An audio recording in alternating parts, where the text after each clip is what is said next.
Yengpiri pa punamuk po Saratchandra Sharma impact news se lo se agenda Manipur da taramnok se ringa se agenda ki Manipur se hujik se coronavirus ki yamna yang lawa ai di coronavirus se kamang ngak thok da ge naraba sing na kai dog do ba sandorok taw na koi kari hanor da ba hai ba gi maram sing sandorok pa se mayam hai se thindan ba yang gi thindan ba so that medical emergency ma create to do khitaw su tap than doi wafam duni sam na kan da duga coronavirus ki damakta akoina coronavirus alert hai kan da as a whole country ki kem alert oire aduga as a whole akoi gi state ki muk kan da akoi kem alert oire state ki oina aduga even district wide ki kari gi matang sing yeng kan da kari gumba sandor ki ba tar ga di akoi ju bukta luckily positive cases like 3 positive case let ab kan da akoi kai to tari lakata bu sing expert sing hai ba another 6 week ahead se yam critical ni hai ri swai si ki tam da akoi sem saba kayam loire kayam mathau tari aduga maru ne ngasi gi Prime Minister Narendra Modi na country ki Prime Minister Narendra Modi laktu ki janata curfew sina men masigi response kamai tawi aduga taseng mokti janata curfew sina kari signal piri nation gi oina se whole hype ta kupna khana da batan dani lo 19 bit bagira changdi agi thang thang phambi ba se Professor CS Arunkumar RIMS Medical Superintendent ne I hanan mata tamor mutara muksari aduga tamor ungi oi di lengjan biri ba se Dr. Aribam Ibotombi Sharma Medical Superintendent Raj Medicity ni tamo ai kano pasu tamo Dr. Ibotombi Sharma noksari na aduga main oining asi je koina nahangai di koi normal khora sum sathaba kanda coronavirus kari gi mayam singsi akanba masigumba pick or si laktingi da koi gas hom tawjaram bani adu tangai padana koi su kari gumba kanda health advisory oina mi amaga lapna basi 1 meter du khara hen na khona madu maintain tawjara kanda tangai padana ngasi se koi gas ani kaksin jabari maru ba gas ngaktani koi khangma mayam hangjidoi ni aduga aina hangjidori su mayam na khangba singduni yanan base tamorun ko model aksarabda tamorun maroina ngasi ki Prime Minister na lauthokiba maroina han lauthokibre sagon sen bita 2 days head Sunday gi public curfew se tamo masigi public response ngasi oiba pibam sing tamo kamaina ubi base tangai phadaba khongthang nin thambining bra kamai thambi thank you Sharma ngasi gi public curfew lauthokri ba amsung observe to be yenguraga absolutely mapung phagre masi amna pa bokong thang ni maruina India gi di thambu thamgo Manipur gi oina hana yengi si India da di hoji pauda su leigre haina haire as of ngasi gi pung 11:45 to 2:83 leire positive leire na haigre whatever it keeps on increasing ado akoi Manipur di hoji pau pa case amta leitri aduna Manipur go pham da di absolute sugumba curfew public lu thamaga di mi amaga gi marakta virus transmit to si cut off to ni na masi yam pha ba khongthang ni haina ham da in thamjage opening comment se tamo menuna aina tamo Ibotombi de laksarabda sum haina bada maruina atopa global gil kari health person haibada masigi ngasigi public curfew se yam phai tangai phadabam ni at the same time is a Prime Minister na country goina government ge side ge whole country goina signal ama piba mali hain su uri madudi yes lakada bunup sing da akoi absolute lockdown ama udore haibagi madugi same saro haibagi signal duni haina takpi tok kamai tasing badi koi gi India da hujik se coronavirus yam na tadin sandorei adubo koi gi Manipur da di hujik makidi koi case ma ba phangdri adubo Manipur da phangde haidana India da sandora abnina koi gi India da kam thuna serjar sandora ige singarang makta amna thuna 100 something la madina 200 ka something da hujik sa haigat kre aduna sigumba sida akoina hujik ngasigi koi Prime Minister na tawiriba janata kano hise curfew hise masi am phaba khongthang ne na isu khanjai karigino da akoi gi mi singse sum mapan da karida koina sumna sum thokanu si koi mayam social distancing si tawsi haiba matamda mayam je thawa isa sadi adubu Prime Minister mana lauthoga sumai tawdana akoi ngasidi janata curfew ma tawroga koi mayam si yumung manungda dum tuminna leiraga akoi si mapan thoktana lei si haiba si ngasi si ene sum jama matamda akoi di hostel da ka tabya ne akoi kaje adubu maduda laiba mi singsi masing amna han thei akoi na hawai kanogi banga ka taurum ba phibam do matam hujikti banga tauradi mi singse pojat sane gari ju sali amadu sali adu ngasidi ꯑꯩꯈꯣꯏꯒꯤ ꯃꯄꯥꯟꯗ ꯃꯤ ꯊꯣꯛꯄꯒꯤ ꯆꯥꯡꯁꯤ ꯌꯥꯝ ꯍꯟꯊꯩ ꯃꯁꯤꯅ social distancing ꯍꯥꯏꯁꯦ ꯑꯩꯈꯣꯏꯁꯤ ꯀꯅꯥꯒꯨꯝꯕ ꯃꯤ ꯑꯃꯅ ꯃꯥꯁꯤ ꯏꯟꯀ꯭ꯌꯨꯕꯦꯁꯟ ꯄꯦꯔꯦꯠꯇ ꯂꯩꯔꯒ ꯃꯥꯁꯤ ꯏꯟꯐꯦꯛꯁꯟ ꯑꯣꯏꯔꯝꯕ ꯃꯇꯝꯗ ꯃꯥꯒ ꯅꯛꯅꯒꯗꯧꯔꯤꯕ ꯃꯤꯗꯨꯒ ꯋꯥꯔꯤ ꯋꯥꯇꯥꯏ ꯁꯥꯟꯅꯕ ꯃꯥꯒ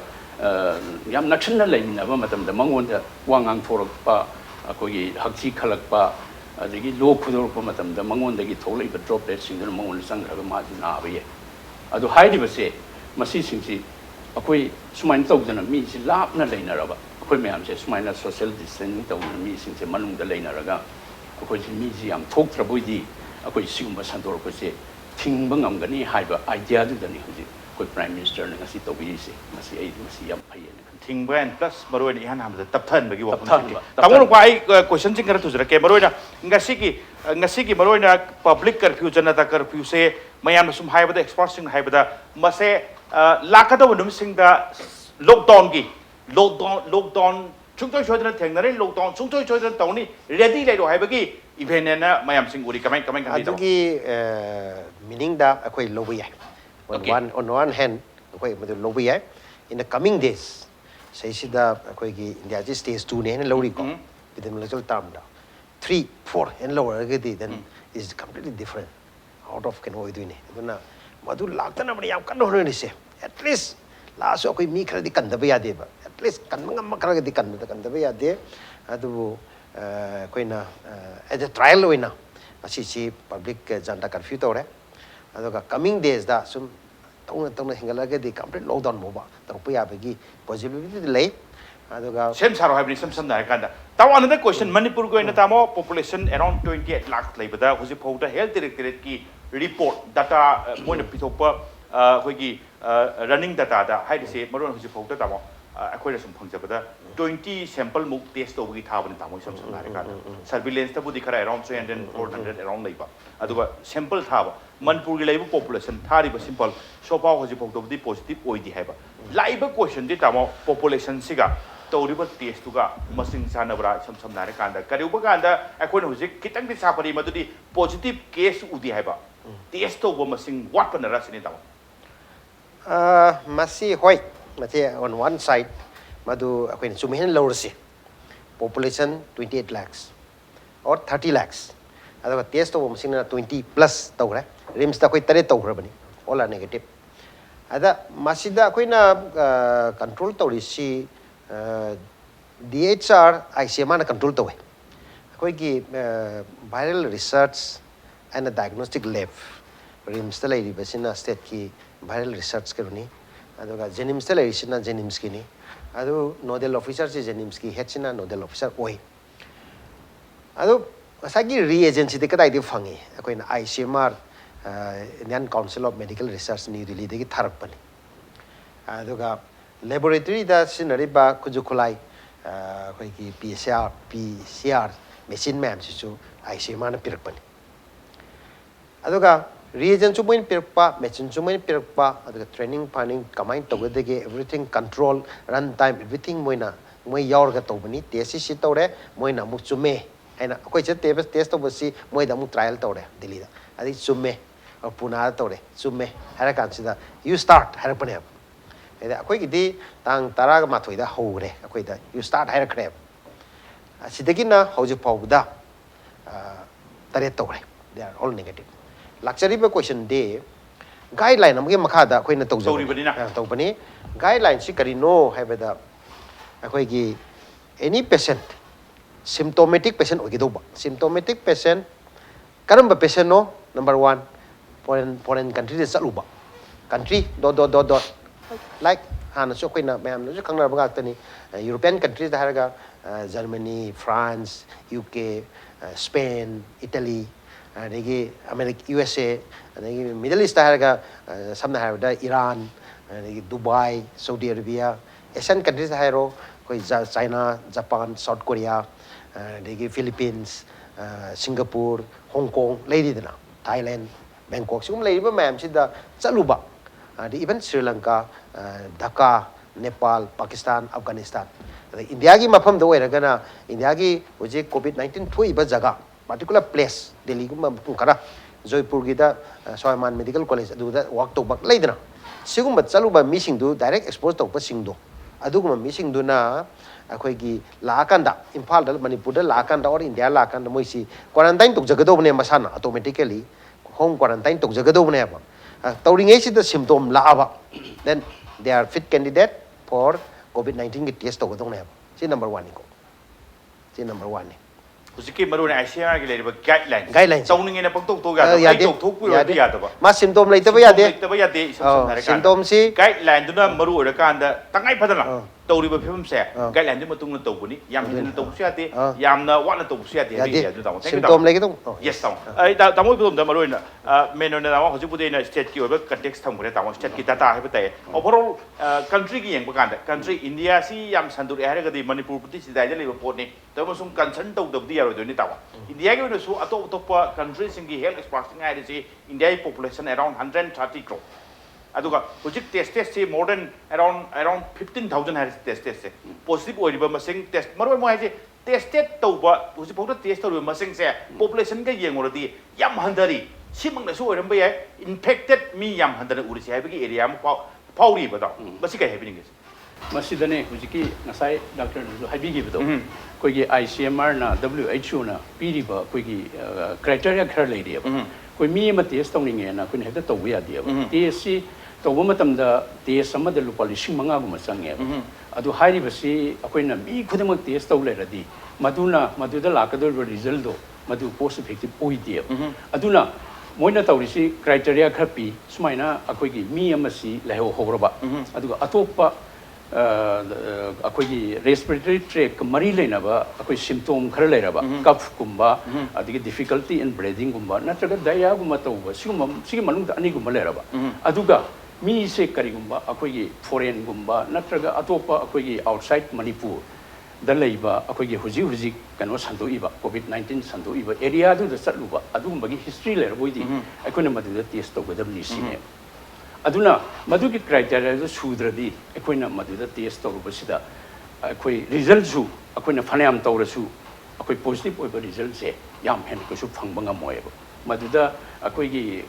kano mayam si akoigi kit mayam si arimda mangdoineba kana sum loina ba test tawba matamda aduna hayang akoina darkar lerpa matamda yamna ka hena sandorpa matamda akoina test tawbi haiba matamda test ki chwal ka doineba hojik phawda akoi india da leiba kit si matik chana leiba nateba koi manipur da su matik chana leite aduga india da su hojik matik chana akoigi prime minister budi ngasi akoi pharma company singda yam thuna in onward footing da akoi kanoje sungna ba taw hena hoji instruction de pi gre adugo kayam koina sangdoino je koi haibang amdamnina aduga akoina karigumba mi khudama test tawrasu maduda phangakpa do result do akoina hoji yam ka hena phangni habse akoi gi hairiba criteria do sudabnina kayam phangada ge soi haibang amdeba aduna arembada akoi paisa du cross tawga tokani haiba idea du ne WHO ga ICMR mayam na piri se adu moi tribigi masma matei da tawriba china da kari da tawriba mayam da moi le loina ba test tawro ma tung da moi si yare na bu se thadore ine adu ge right da ene kamna ta one the question se tamo moroina economically yamna strong no country ma economically khara good country ma for example South Korea da around 3 lakhs ki maya test to some da ka da moi the testing kit to khara hena leibai ni kang de amani kang de adu men thajan na ris di test pu tordi hotna baduni yes negative phangbu se positive phangbu se but tijan bagi hai tare maroina lokthok pa khangdok pa ki chang di endoi ni hai bagi area do ne ba maroina swai do ba dai da tawon kare hai bi ni da masida khoi ki WHO natragana ICMR si magi guideline ji change to ri ba this is not a constant matam ni min change to ri guideline si ngasi tang kun ngasi kun ni thui ni kun da ama phongre ba latest da masida hapai si asymptomatic or symptom leitrasu tawba yare haibam yaure ba but provided condition di aigi imungda mi amadi positive oigidau ne haba confirm laboratory confirm positive oiraba poren dagi saluba ai imungda leiraba kero isolate toraba home isolation toraba quarantine toraba ma symptom lai ne ko laboratory test tore ba positive oireba but ai ga magadi lapnari yum do su kam thamaga samnadreba adu ai asymptomatic ai se ai test to haba between day 5 to day 14 say is a test to at least once haiba ma hapsil ꯑꯗꯒꯤ direct and high risk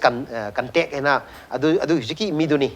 ꯑꯗꯨꯝ ꯍꯥꯞꯆꯤꯜꯂꯛꯏ ꯃꯇꯝꯒꯤ ꯃꯇꯨꯡ ꯏꯟꯅ guideline ꯍꯣꯡꯉꯛꯏꯅꯤ ꯒꯥꯏꯗꯂꯥꯏꯟꯗꯨ fix ꯇꯧꯔꯒ ꯂꯩꯕ ꯅꯠꯇꯦ ꯁꯝꯅ ꯍꯥꯏꯔꯀꯥꯟꯗ ꯌꯦꯁ ꯀꯔꯤꯒꯨꯝꯕ ꯈꯔꯁꯨ ꯑꯗꯨꯝ ꯍꯣꯡꯕ ꯌꯥꯏ ꯇꯥꯃꯣ ꯑꯅꯗ ꯀꯣꯏꯁꯟ ꯑꯃꯅ ꯇꯥꯃꯣ ꯍꯧꯖꯤꯛ ꯍꯥꯏꯔꯤꯁꯦ ꯃꯔꯨꯑꯣꯏꯅ ꯃꯤ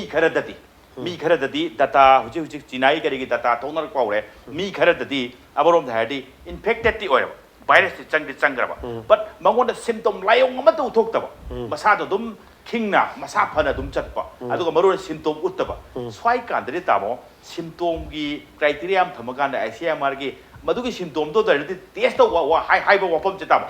ꯁ꯭ꯋꯥꯏꯗ ꯈꯤꯇꯪ ꯑꯃꯨꯛ ꯀꯩꯅꯣ ꯂꯩꯇꯕ ꯑꯗꯨꯗꯅꯦ ꯍꯥꯏꯔꯤꯁꯨ provided ꯃꯥꯒꯤ ꯚꯥꯏꯔꯁꯁꯤꯗꯤ ꯆꯪꯈ꯭ꯔꯦꯅꯦꯀꯣ ꯚꯥꯏꯔꯁ ꯆꯪꯈ꯭ꯔꯦ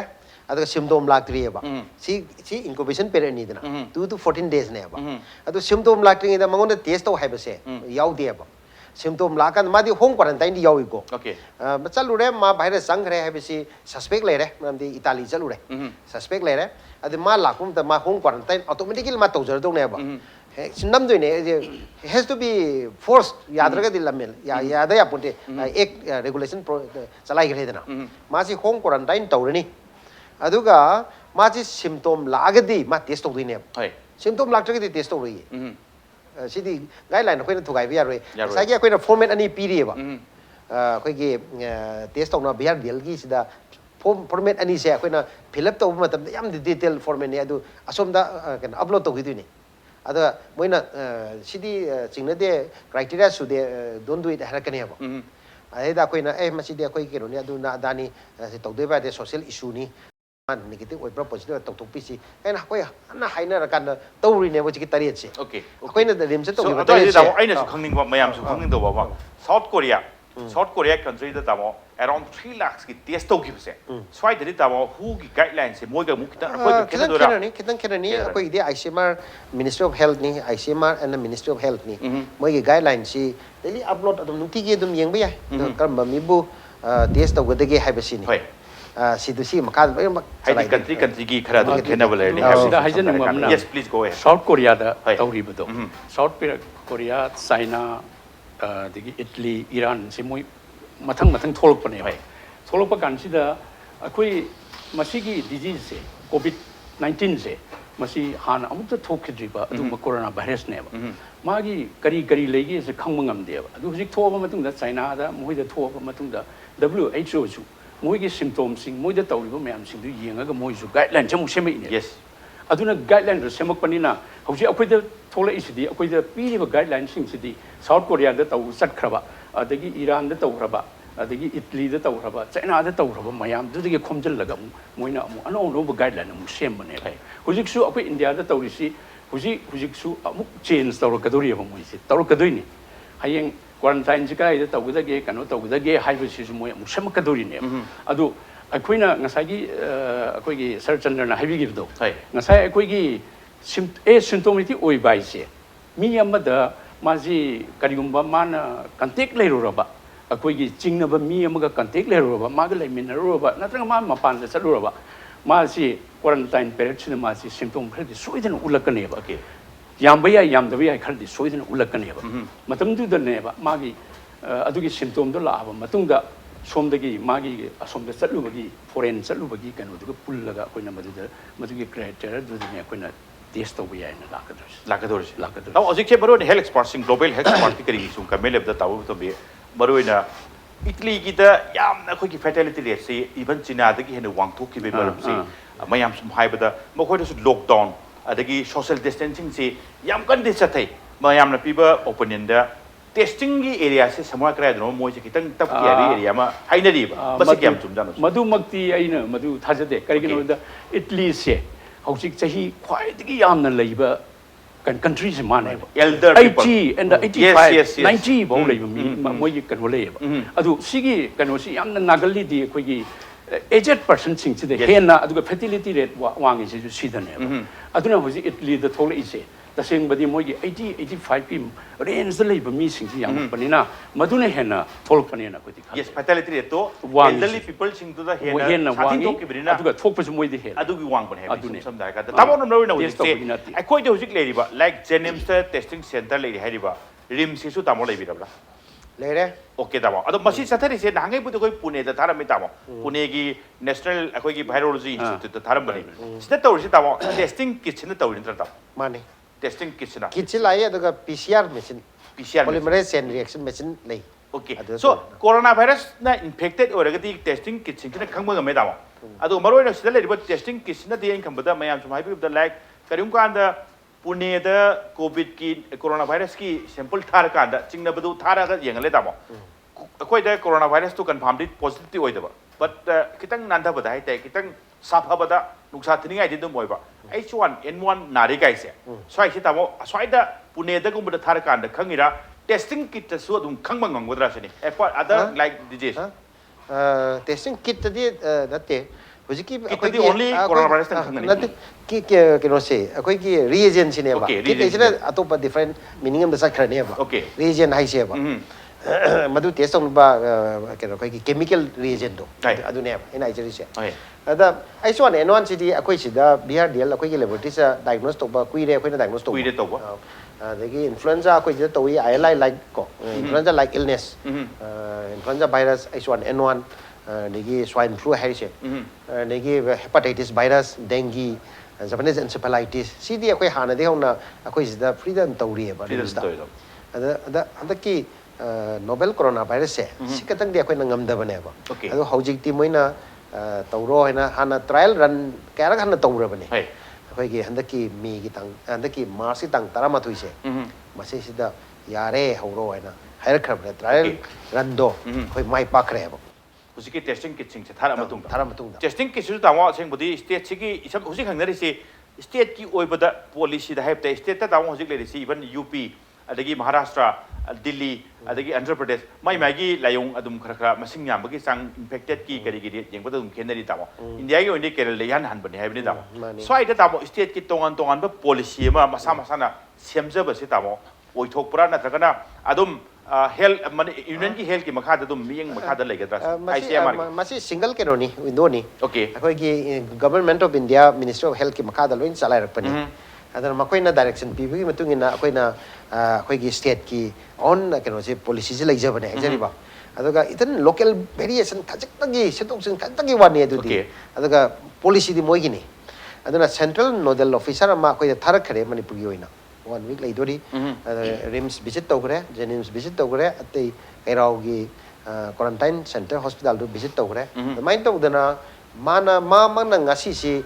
PMO da thadoi ne na report si collection togi ba ngon de gi that's around aina lam dai ga tang 5:30 dai da report collection togre ba hoji pogi koi gi preparedness equipments logistic support negi ventilator cam lay re cam lay gitu no hafta ni le cam la kani digi sugma cam pension sa cam lay di digi hoji pauda cam na laboratory cam tau re kara matam tawi kadi kadi symptom na tawi no kai si detail oina mo de pi gre ba then mana mo sum thadui ne ba sumaina tawe ba ko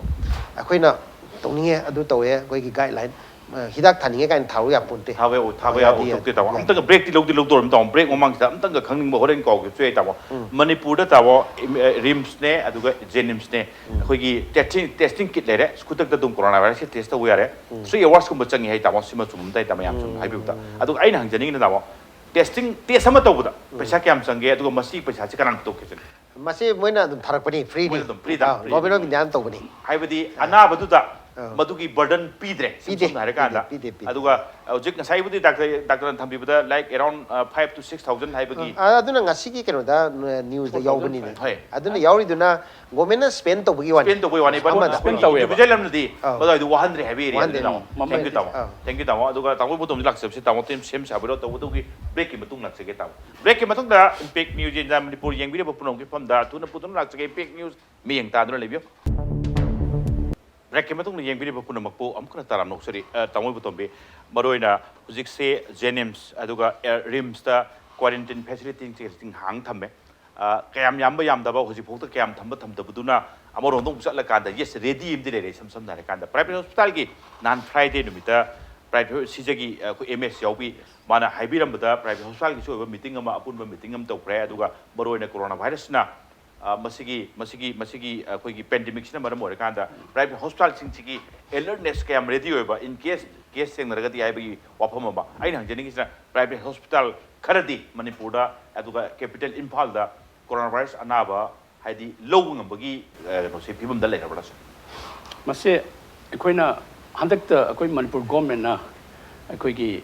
Manipur ꯑꯩꯈꯣꯏ COVID epidemic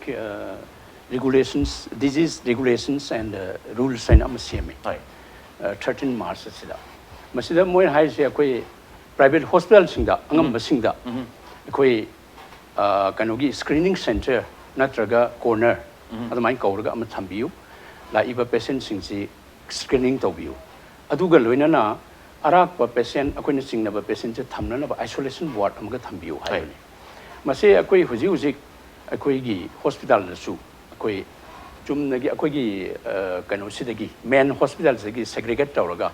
akoi kanoga akoi gi parking ga tainana leiba akoi building am leije madudai du da akoi se screening center ama maduda nursing thammaga akoi gi infrared akoi gi thermometer je thammaga patient si fever leibra leitabra hana yengama matungda hojiki patient si fever leiramba taradi mangonda lo khubagi leina magi ngasagi symptoms singdu lo khubaga adigi difficulty in breathing gumba diarrhea gumba siumasi leibra hena hangna na bagi mohoida akoina sinaje adubu ngasi faubadadi aikoi gi sida aikoina singnaba adugumba isolate tawbu yaba patient ama bok thengnadri koi phaniam dadi akoi screening tawgare adu kana gumba kharana hai akoi patient je khara mana akoi la horusu paracetamol chasal laga laga mai tawbu yawi haina adu arasu akoina matam du da moida hujiki hairiba kaino sida hangbanatana symptoms sida hangbanatana moida mapanda satlu bagi adu magi history leibra natraga outside manipur da satlu ba object sandu iba maharashtra gumba karnataka gumba adagi kerala gumba adagi up gumba mp gumba da satpra haibana singba se akoi madagi history slow Karimba leram batardi akoi masi quarantine gi thaga dorini adu quarantine se akoina huji ki quarantine gi akoi gi kano se facility si yam watli akoina school sing da tawni na tawdu su mayam gi akoi kano ma voice ama lakpanina akoi huji yam phajana thambang amdri adubo madu thamde haidana akoina quarantine tawbasi tokpadi yade quarantine si yam marune mapandaga salubasidi koi quarantine tawdana akoi gi medical kanogi makhada moise thamba ma changi akoina mayumda taw haibase akoigi mi singsina moina su yamna maru oina su lobidaba aduga kanago makharan su thausa dabnina mayumda quarantine tawona thamaga moise kocha chatana akoigi mafam ataida oidana khotana chaadana thapana leibi yam thengnare masigu mase akoi dangerous ne aduna masigu masina sandorakpa yabagi kano song lakadorine aduna sigu mase akoigi huji se akoina private hostel da akoina huji se tawjari se kamai tawge da koi private hostel sing je akoi hana dagi restriction khar se thamjai patient changak pase visitor gumba attendant gumba lai base attendant se koi ani ni pirami adubu huji ti akoi attendant amadagi hana pidre adudagi amo akoi gi visitor lak pase akoi completely koi yadre huji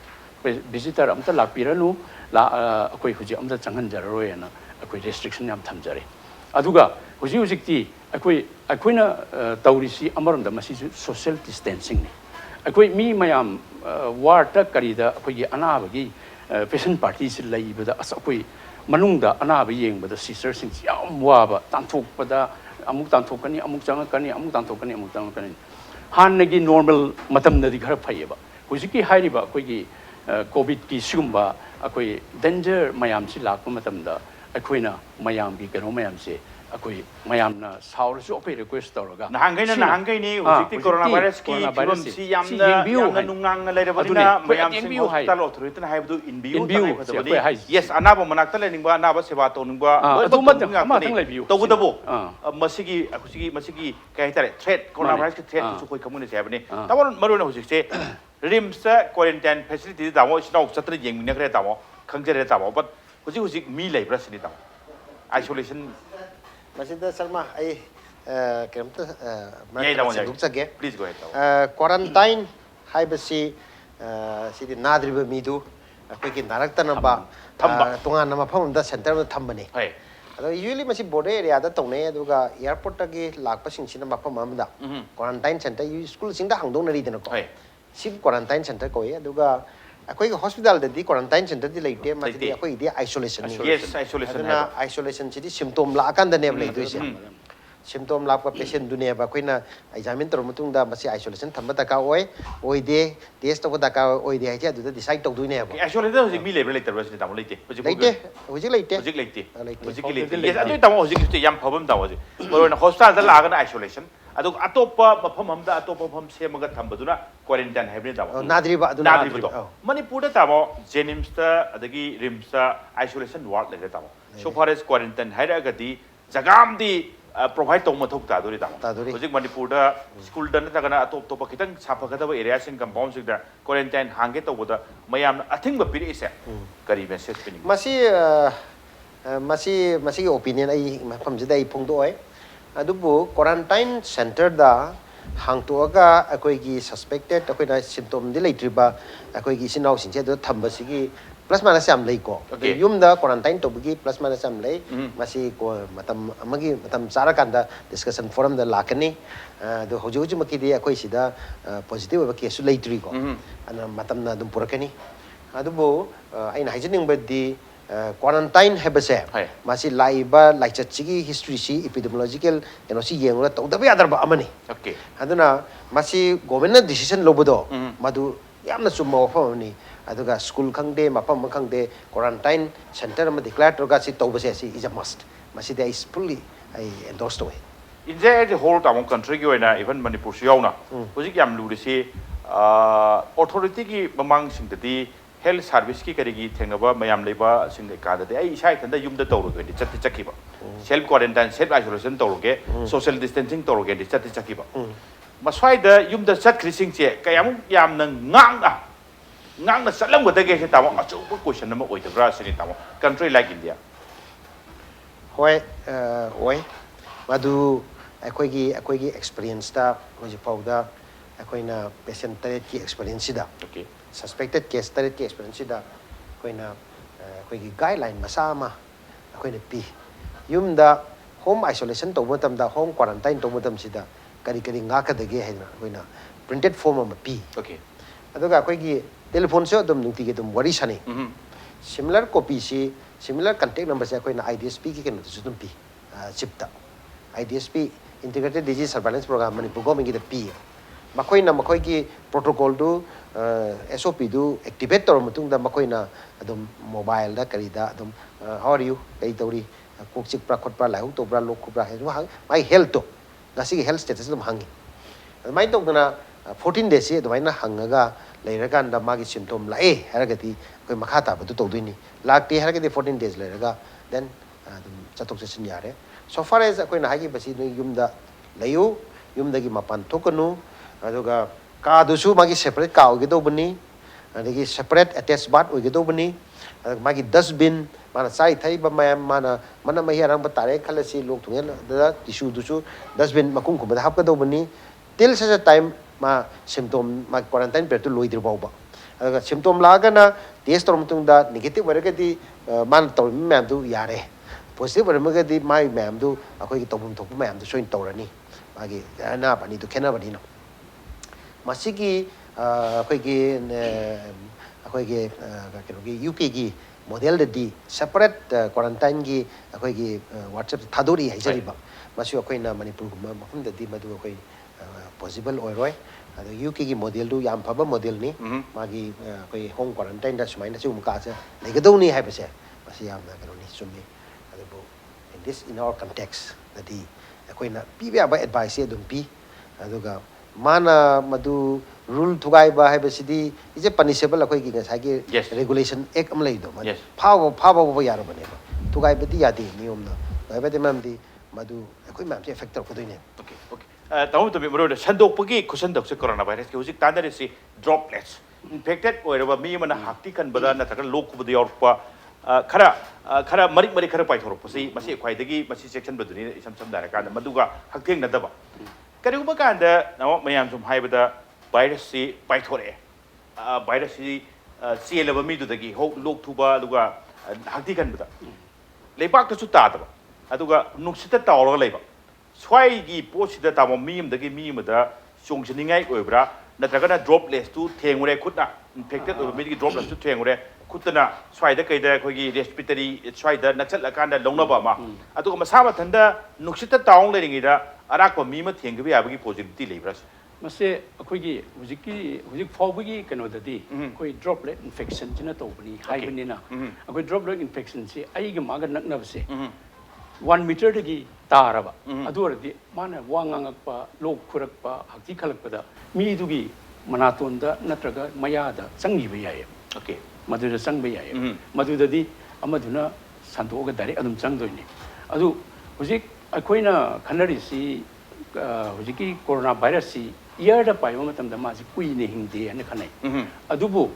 sometimes kana gum kharna hujik corona virus si year da lei haibasu hujik sum ngangnar pusu yauri adu masi confirm makti natte okay moina hari si kana gum kharna di year da lei badi madi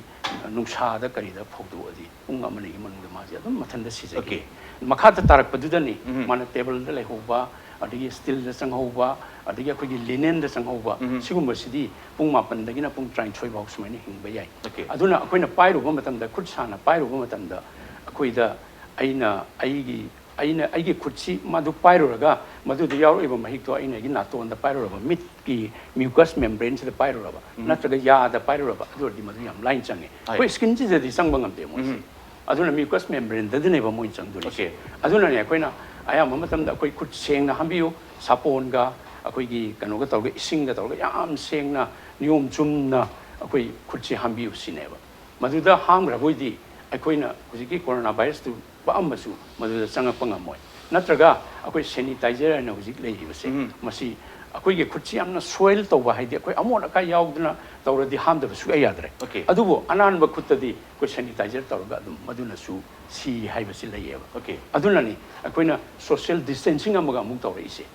aduna masini yam maru reise akoi karmaina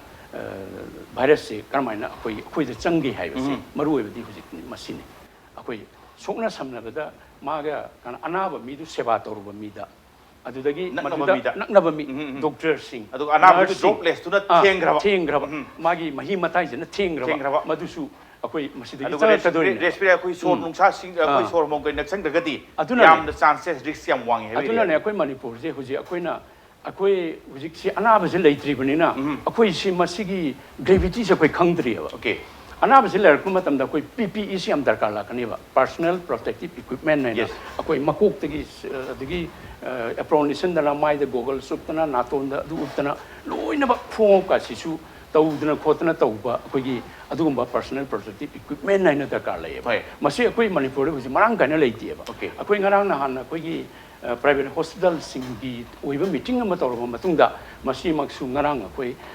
honorable akoi minister health ka so akoi meeting ama tawi madu da so akoi haije akoi da su matik chaba huji PPE se leite aduna anaba ma lakpa matamda akoi treatment tawbagi akoi da facilities akoi da suklei huji ko leitri samna ka leitri wari se aduna hengalam ma thok tai he ba amani di lei adurasu aduna di yaro tawaron maro election se tawaron gi mangda tambiriba hand sanitizer se matam ke mamang da lei gibro huji huji phangibra aduga aina hangjadu question se na yam dui hanjan hangaba hand sanitizer se is it modern enough natragana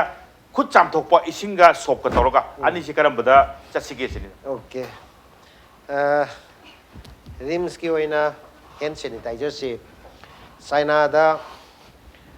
coronavirus na sandore hena ta mutun da masin no madi soite na koi thungana ni kan badagi market available anywhere and available in the market aina stock the laisilo thabo matam du da ada hoji wari se matam du laisilo buduna koi di wadri was po advance ni we po da pesa ke pipe jana tri hoji ki agency ji pesa pidri bane poti loksila bane number 1 masigi hand sanitizer si masi koi January tha da lobane aduna akoina hand hygiene haibase sim tang dai kem ta haijege koi yamna clean oiba koi khutsa phajana hamdokraba khutsina akoina si karam matam da takar legedege haibada koi khutsina anaba si paidringi da khutsi amtang tawgane number 2 akoina procedure ama tau tare coronavirus na ba patient pai de da ma hamdo ni number 2 da akoina procedure di riles to happening khang de hida pu kapani khang de ama kapani khang de masa da thingu ba adugumba procedure torokan da hamgani number 3 da after the examination OPD waragana after the examination da pukta pai ni khang de chest da pai de mit khazai da pai ne pai hamdo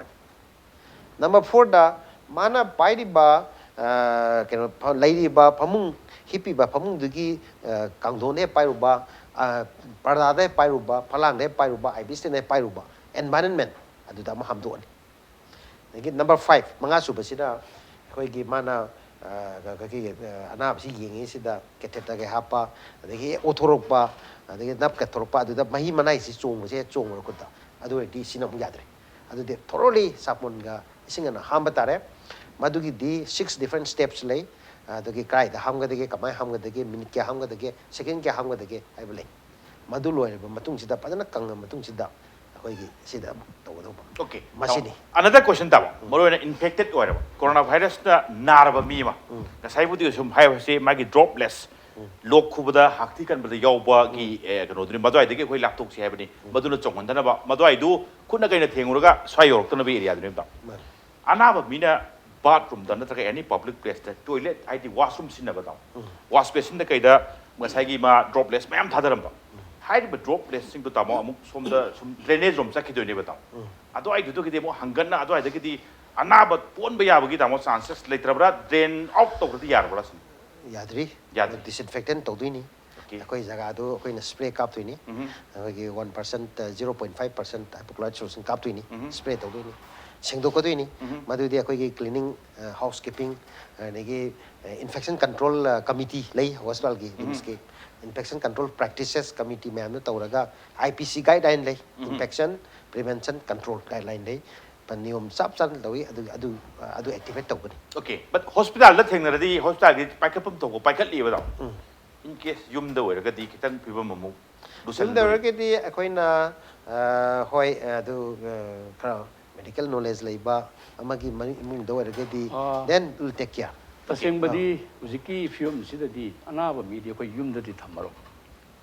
any anaba la TSC positive oi ba test positive aduga dai karim ka aina sa haise do mo no uziki india gi uziki report italy de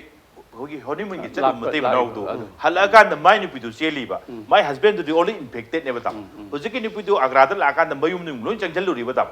swai sida di positive oi ba mi yum da leiro hai ba si ju asymptomatic adu contact history ne ba okay asymptomatic tu oi ba adu contact ki history ne ba masu symptom la ga di masu test to duine ba positive oi positive line negative oi again home quarantine lai duine ba adubu ma de akoina lobadam tam ma si di magi close contact ama lairabani na high risk ne masu direct and high risk contact ko aduga taseng badi koina marks and seasonary si akoi hujiki hariba history sidadi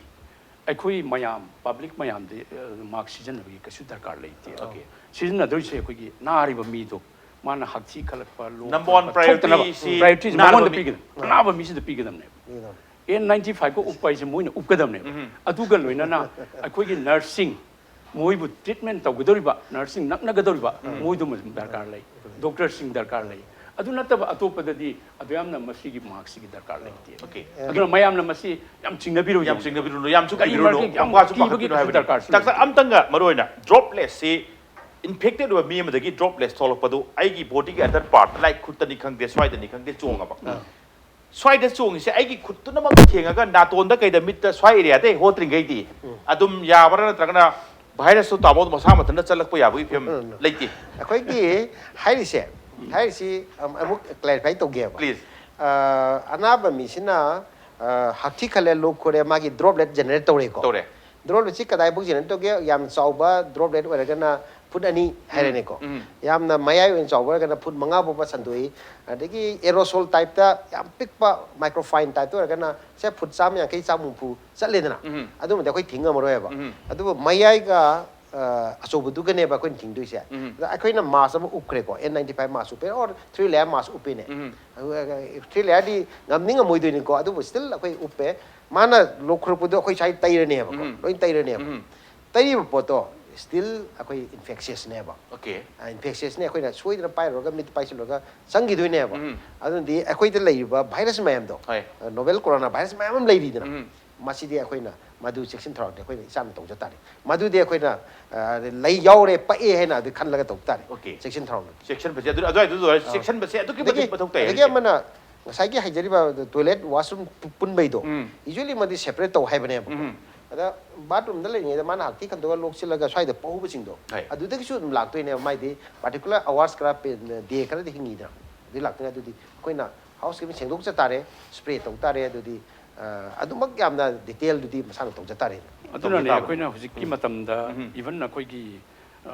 kanu number se kari ba biometric number se si bau to holi se mi amagi makutta kari mo pa am dar di ama du nong changchal number da mangonda lawrakani hai bi kaino da ne ba tong na ri se changchal logi se tawra ga loshal koi rong lak to ni ko sai tawo ibu to min thambi da maro na manipur do jik yek ba da testing kits king kari sing adu ga even quarantine to go facilities in kari sing che ho je phok te even public pho ai hang mu te hang jagre even ready adi hanganing da bagi area am dum lei di ba taw hospital da lau di isolation ward sangre hospital yok ting da sing no sing quarantine tong no gi jaga testing kits sing adu ngasai gi PPE personal protective equipments ki kari gi matang gi ngan taw mathok tara ga di with through consult with ICMR adum lakane khan bi bra hojik se positive case later to ne hai bi do bra kam hai bi ngi taw oh kit budi ICMR gi through the lakani test tong na region de lakani adu ga akoi gi dakale ba resource inventory leidra yes like N95 mask gi 3-layer mask gi surgical mask PPE kit hand sanitizer sterile surgical gloves laidina medicine si lebe ma'am si di akoi hospital na akoi na procure to jagadau ne haba akoi na procure to jagadau ni akoi na leijagadau ni kari ma akoi gi stock si handare en khalasi adu di manipur government gi medical director da akoi na indian mu raise to ga makoi na award apa du yeng ne gadau ni makoi gi wale akoi de ge pi ba akoi gi watare moi de mu lak pas waina sanmin na gadau ni haijari ba hen in hen sabin na area du ni masai sida ai kem thai jage masai sida kem ta akoi gi praja gi mi pai ngai to do pa leite akoi gi rims pajana gerap towi pajana work tori ngarang de gi ngasi bauda update am lei akoi gi hayeng de gi di rims ki OPD su tangai fadana referred case na pura close down hai de only for referred case serious case emergency cases satang loni cancer case loni degi antenatal da khoi gi miron bi mama yengani daga cancer patient yengani serious case yengani emergency case yengani haidana aduga referred case like ukrul tamenglong chandel thobal degi refer to busin logani haiba ategi non emergency nature leidana ona hapta 35 matung da atangai fadana tang hapta mani thaide ba yabo rege tawni haiba layong dui matung na country gi oina hujik ngasi da thengna ba hujik se maroina ngasai gi railway gi board phang bre railway service loina ba cancel tawre ngasi da with immediate effect ni tawre se punjab ama india manung da complete punjab se whole state se lockdown ni sam na kan da aduga maroina 23rd march dagi aims ki OPD damo thingel ladi ne hujik notice am thokre 23rd march ta yoraga aims delhi ra aims delhi ni damo aims delhi go na thingani na thokre hujik lei ba film sing se tamo butum loshal lakpui gi round ni go da maroi na ngasai ai haijening se manipur gi readiness alertness aina lakpa ganda rims zenims lere isolation ward lejari oxygen ventilation critical situation lakpa targati se pulap punjala kanda rims ki zenims ko already lejare private hospital singda ventilation system oxygen ki kari award pa pinana ba ICU kari crack swai ki posting se in case of critical situation comes we are we ready heavy pot si akoi da su masigi preparedness si akoi leje okay madai du da akoi di hospital se private hospital ne akoi di paisa lorga to bang akta ne ba akoi ki tolo pi su paisa dai ne ba adu ma situation la ko matam da di akoi su adu ma du darkar lei na akoi na tawdabadi yaro e adu akoi na hoji pamjari sina akoi private hospital sing tongan ba meeting am tawre akoi na pamjari sina government na tawbiraga akoi gi mayam si ki treatment tawya ba area amatang pulap oina mayam gi oina centralized tawraga adugumba area ma pibiu maduda akoi gi manpower piba yaba akoi gi equipments piba yaba ꯑꯩꯈꯣꯏ ꯅꯔꯁꯅꯤ ꯈꯪꯗꯦ ꯗꯣꯛꯇꯔꯅꯤ ꯈꯪꯗꯦ ꯃꯗꯨ ꯂꯣꯏ ꯇꯧꯔꯒ ꯑꯩꯈꯣꯏꯒꯤ private ꯍꯣꯁꯄꯤꯇꯥꯜꯁꯤꯡꯁꯤꯅ ꯃꯗꯨꯗꯁꯨ ꯑꯩꯈꯣꯏ ꯃꯇꯦꯡ ꯄꯥꯡꯖꯒꯦ ꯑꯗꯨꯒ ꯂꯣꯏꯅꯅ ꯍꯧꯖꯤꯛꯀꯤ ꯍꯥꯏꯔꯤꯕ PPEꯁꯦ ꯑꯩꯈꯣꯏ ꯍꯧꯖꯤꯛ ꯌꯥꯝꯅ ꯋꯥꯠꯂꯤꯁꯦ ꯑꯩꯈꯣꯏꯅ ꯂꯩꯒꯦ ꯍꯥꯏꯕ ꯃꯇꯝꯗꯁꯨ ꯇꯣꯉꯥꯟꯅ ꯂꯩꯕꯁꯦ ꯐꯪꯗꯦꯕ ꯐꯪꯗꯕꯗꯣ ꯑꯩꯈꯣꯏ ꯌꯥꯝ ꯀꯟꯅ ꯑꯩꯈꯣꯏꯒꯤ CMDꯅ ꯇꯧꯔꯒ ꯑꯩꯈꯣꯏ ꯌꯥꯝ ꯀꯟꯅ ꯇ꯭ꯔꯥꯏ ꯇꯧꯔꯤ ꯂꯧꯅꯕꯗꯤ ꯑꯗꯨ ꯑꯩꯈꯣꯏꯅ ꯉꯔꯥꯡ ꯃꯤꯅꯤꯁꯇꯔꯗ ꯍꯥꯏꯖꯕ ꯃꯇꯝꯗꯁꯨ ꯑꯩꯈꯣꯏ ꯁꯔꯀꯥꯔꯒꯤꯁꯨ ꯍꯧꯖꯤꯛ ꯍꯧꯖꯤꯛ ꯂꯩꯅꯕ ꯌꯥꯝ ꯀꯟꯅ ꯍꯣꯠꯅꯔꯤꯗꯤ ꯍꯥꯏꯕꯤꯌꯦꯕ ꯑꯗꯨ ꯃꯗꯨ ꯂꯩꯇ꯭ꯔꯗꯤ ꯑꯩꯈꯣꯏ ꯁꯤꯒꯨꯝꯕꯁꯤꯗ ꯑꯩꯈꯣꯏꯒꯤ ꯅꯔꯁꯁꯤꯡ ꯊꯥꯖꯤꯟꯕ ꯗꯣꯛꯇꯔꯁꯤꯡ ꯊꯥꯖꯤꯟꯕꯁꯤ ꯀ꯭ꯔꯤꯇꯤꯀꯦꯜ ꯁꯤꯆꯨꯋꯦꯁꯟꯗꯗꯤ ꯑꯗꯨꯅ ꯁꯦꯝ ꯁꯥꯕ ꯑꯃ ꯃꯊꯧ ꯇꯥꯏ ꯐꯔꯗꯔ ꯔꯦꯗꯤꯅꯦꯁ ꯑꯃ ꯃꯊꯧ ꯇꯥꯏ ꯍꯥꯏꯕꯅꯤ ꯇꯥꯃꯣ ꯀꯔꯤ ꯊꯝꯕꯤꯅꯤꯡꯉꯤ ꯇꯥꯃꯣ ꯑꯩꯈꯣꯏꯒꯤ ꯊꯝꯖꯅꯤꯡꯕ ꯌꯥꯝ ꯏꯝꯄꯣꯔꯇꯦꯟ ꯑꯣꯏꯕ ꯈꯔ ꯂꯩ ꯑꯩꯈꯣꯏꯁꯤ ꯑꯩꯈꯣꯏꯒꯤ ꯔꯤꯝꯁ ꯍꯣꯁꯄꯤꯇꯥꯜꯒꯤꯗꯃꯛꯇ ꯍꯧꯖꯤꯛ ꯑꯥꯏꯁꯣꯂꯦꯁꯟ ꯋꯥꯔꯗ ꯔꯦꯗꯤ ꯇꯧꯔꯤꯕꯅꯤ ꯑꯗꯨꯒ ꯁꯤꯚꯤꯜ ꯋꯥꯔꯗ ꯈꯤꯇꯪ ꯑꯩꯈꯣꯏꯒꯤ ꯐ꯭ꯂꯨ ꯀ꯭ꯂꯤꯅꯤꯛ ꯑꯩꯈꯣꯏ ꯍꯌꯦꯡꯗꯒꯤ ꯑꯣꯄꯟ ꯇꯧꯔꯅꯤ ꯃꯁꯤ ꯗꯣꯛꯇꯔꯁꯤꯡꯒꯤ PPE ꯀꯤꯠꯁꯤ ꯐꯖꯅ ꯄ꯭ꯔꯣꯇꯦꯛꯇꯤꯞ ꯏꯀ꯭ꯋꯤꯞꯃꯦꯟ ꯒꯥꯎꯟꯁꯤ ꯂꯤꯠꯂꯒ ꯌꯦꯡꯒꯗꯧꯔꯤꯕꯅꯤ ꯑꯗꯨꯒ ꯒ꯭ꯂꯥꯁ ꯄꯥꯔꯇꯤꯁꯟ ꯇꯧꯔꯤ ꯄꯦꯁꯦꯟ ꯁꯣꯝ ꯐꯝꯒꯅꯤ ꯃꯥꯏꯀ꯭ꯔꯣꯐꯣꯟꯗ ꯋꯥ ꯉꯥꯡꯉꯛꯀꯅꯤ ꯗꯣꯛꯇꯔꯅ ꯁꯣꯝ ꯐꯝꯒꯅꯤ ꯃꯥꯏꯀ꯭ꯔꯣꯐꯣꯟ ꯑꯟꯁꯔ ꯇꯧꯅꯤ ꯍꯤꯗꯥꯛ ꯏꯒꯅꯤ ꯃꯥꯒꯤ ꯇꯧꯕ ꯗꯔꯀꯥꯔ ꯑꯣꯏꯕꯁꯤꯡꯗꯨ ꯑꯩꯈꯣꯏꯅ ꯒ꯭ꯂꯥꯁ ꯑꯍꯣꯕ ꯑꯃꯒꯤ ꯊ꯭ꯔꯨꯗ ꯆꯦꯁꯤ ꯁꯨꯃꯥꯏꯅ ꯑꯗꯨꯝ ꯄꯤꯁꯤꯟꯒꯅꯤ ꯑꯗꯨꯒ ꯑꯗꯨꯃꯥꯏꯅ ꯌꯦꯡꯕ ꯑꯩꯈꯣꯏ ꯍꯌꯦꯡꯗꯒꯤ ꯍꯧꯔꯅꯤ ꯑꯗꯒꯤ ꯗ꯭ꯌꯨꯇꯤ ꯔꯣꯁꯇꯔ ꯈꯥꯏꯗꯣꯛꯈ꯭ꯔꯦ ꯗꯣꯛꯇꯔ 94 ꯑꯩꯈꯣই ꯗ꯭ꯔꯣꯞ ꯇꯧꯔꯦ ꯗ꯭ꯌꯨꯇꯤ ꯔꯣꯁꯇꯔ ꯁꯦꯝꯈ꯭ꯔꯦ ꯑꯗꯒꯤ ꯍꯧꯖꯤꯛ ꯍꯧꯖꯤꯛꯃꯛꯀꯤ ꯑꯣꯏꯅꯗꯤ 8 rooms separate with bath ꯑꯗ ventilator 3 ꯊꯝꯃꯒ ꯂꯩꯕꯅꯤ ꯔꯤꯝꯁ ꯍꯣꯁꯄꯤꯇꯥꯜꯗ ventilator 18 fully functional ꯂꯩ ꯑꯗꯨꯒ ꯑꯩꯈꯣꯏꯅ ꯑꯣꯔꯗꯔ ꯇꯧꯈꯤꯕ ꯁꯤ ꯊꯥꯔꯒ ꯑꯩꯈꯣꯏꯒꯤ 26 ꯀꯦꯄꯤꯇꯦꯜ ꯑꯦꯖꯦꯟꯁꯤꯗ 26 ꯑꯣꯔꯗꯔ ꯇꯧꯔꯦ ꯃꯁꯤ ꯁꯦꯞꯇꯦꯝꯕꯔ ꯇꯥꯡ 23ꯗ ꯇꯧꯈꯤꯕꯅꯤꯀꯣ ꯑꯗꯒꯤ ICLLꯗ ꯁꯦꯞꯇꯦꯝꯕꯔ ꯊꯥꯗ ꯋꯤꯠ ꯐꯨꯜ ꯄꯦꯃꯦꯟꯠ 9 ꯑꯃꯒꯤ ꯄꯤꯈ꯭ꯔꯕꯅꯤ ICLL ꯍꯥꯏꯁꯤ India ꯒꯣꯔꯃꯦꯟꯠꯀꯤ 2019ꯗ 2019ꯗ ahead of the virus ahead of the virus ꯑꯗꯩ HOSCO ꯍꯥꯏꯔꯤꯕ ꯀꯜꯀꯇꯥꯒꯤ ꯍꯣꯁꯇꯦꯜ ꯁꯔꯚꯤꯁꯦꯁ ꯀꯝꯄꯅꯤ ꯀꯜꯀꯇꯥꯒꯤꯁꯤꯗ 20 ꯚꯦꯟꯇꯤꯂꯦꯇꯔꯁ ꯑꯃꯒ ꯍꯟꯗꯛꯀꯤ ꯃꯥꯔꯆꯇ ꯑꯣꯔꯗꯔ ꯇꯧꯈꯤ ꯑꯗꯨꯒ ꯑꯩꯈꯣꯏꯒꯤ ꯅꯦꯍꯥ ꯁꯔꯖꯤꯀꯦꯜꯗ ꯇ꯭ꯔꯥꯟꯁꯄꯣꯔꯠ ꯚꯦꯟꯇꯤꯂꯦꯇꯔ 3 ꯑꯃꯒ ꯑꯣꯔꯗꯔ ꯇꯧꯈꯤ ꯄꯨꯟꯅ ꯑꯩꯈꯣꯏꯅ ꯂꯩꯒꯗꯣꯏꯁꯤ ꯐꯨꯜꯂꯤ ꯂꯥꯛꯑꯀꯥꯟꯗ ꯂꯩꯒꯗꯣꯏꯁꯤ 72 ꯚꯦꯟꯇꯤꯂꯦꯇꯔꯁꯅꯤ ꯍꯧꯖꯤꯛ ꯂꯩꯒꯗꯣꯏꯁꯦ ꯑꯗꯨꯅ ꯁꯤ ꯃꯅꯨꯡꯗ ꯀꯝꯄꯅꯤ ꯑꯃꯅ ꯍꯥꯏꯔꯛꯄꯁꯤ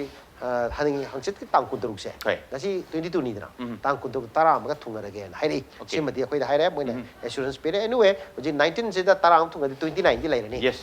ꯑꯗꯒꯤ ꯀꯃꯥꯏꯅ ꯇꯧꯒꯗꯒꯦ ꯍꯥꯏꯕꯗ ꯑꯩꯈꯣꯏꯅ ꯄꯣꯖꯤꯇꯤቭ ꯑꯣꯏꯕ ꯄꯦꯁꯦꯟ ꯂꯥꯛꯑꯦ ꯂꯥꯛꯇ꯭ꯔꯦ ꯁꯁꯄꯦꯛ ꯌꯦꯡꯉꯕꯅꯤꯅ ꯑꯩꯈꯣꯏꯅ ꯃꯉꯣꯟꯗꯒꯤ ꯊꯣꯛꯂꯛꯄ ꯍꯦꯖꯥꯔꯠꯁ ꯈꯔꯗꯤ ꯂꯩꯔꯤꯅ ꯒꯥꯎꯟꯃꯛꯇ ꯑꯣꯏꯔꯁꯨ ꯉꯥꯡꯉꯝꯕꯗꯒꯤ ꯑꯣꯏꯔꯁꯨ ꯃꯥꯒꯤ ꯑꯩꯈꯣꯏꯒꯤ ꯁꯦꯅꯤꯇꯥꯏꯖꯔ ꯋꯥꯠꯑꯦꯚꯔ ꯃꯉꯣꯟꯗꯒꯤ ꯊꯣꯛꯂꯛꯄ ꯕꯥꯏꯑꯣꯃꯦꯗꯤꯀꯦꯜ ꯋꯦꯁꯁꯤꯡꯁꯤꯒꯤ ꯗꯤꯁꯄꯣꯖ ꯇꯧꯅꯕꯒꯤꯗꯃꯛꯇ ꯁ꯭ꯇꯦꯔꯥꯏꯖ ꯇꯧꯅꯕꯗ ꯑꯩꯈꯣꯏꯅ ꯃꯦꯆꯤꯟ 3 ꯊꯨꯡꯉꯔꯦꯕ ꯑꯩꯈꯣꯏꯒꯤ ꯔꯤꯝꯁꯀꯤ ꯑꯣꯏꯅ ꯔꯤꯝꯁ ꯆꯥꯎꯈꯠꯄꯤꯔꯣ ꯇꯥꯃꯣ ꯏꯁꯝ ꯁꯝꯅ ꯔꯤꯝꯁ ꯎꯔꯤꯁꯤ AIIMSꯀꯤ ꯊꯥꯛꯇ ꯎꯒꯠꯂꯛꯄꯒꯤ ꯑꯁꯥꯗꯨꯅꯤ ꯇꯥꯃꯣ ꯑꯗꯨꯒ ꯚꯥꯏꯔꯁ ꯁꯤꯒꯨꯝꯕ ꯁꯥꯊꯤꯕ ꯂꯥꯛꯄ ꯀꯥꯟꯗꯗꯤ ꯔꯤꯝꯁ ꯍꯥꯏꯁꯤ ꯂꯣꯏ ꯑꯣꯝꯁꯤꯟꯗꯅꯔꯛꯀꯗꯣꯏꯅꯤ ꯇꯥꯃꯣ ꯑꯗꯨꯅ ꯚꯦꯟꯇꯤꯂꯦꯁꯟ ꯀꯔꯤꯒꯤ ꯃꯁꯤꯡ ꯍꯦꯟꯒꯠꯂꯅꯤ ꯑꯗꯨ ꯇꯥꯕꯗ ꯌꯥꯝ ꯅꯨꯡꯉꯥꯏ ꯍꯦꯟꯒꯠꯄꯁꯨ ꯂꯥꯁꯀꯤ ꯑꯣꯏꯅ ꯑꯝꯇꯪ ꯍꯥꯏꯖꯔꯝꯒꯦ ꯉꯔꯥꯡꯒꯤ ꯆꯤꯐ ꯃꯤꯅꯤꯁꯇꯔꯒꯤ ꯁꯔꯄ꯭ꯔꯥꯏꯖ ꯑꯃ ꯂꯥꯛꯑꯝꯃꯤ ꯄꯨꯡ 2 ꯑꯗꯨꯋꯥꯏꯗ ꯃꯥꯅ ꯍꯥꯏꯁꯤ at least 50 beds has to be reserved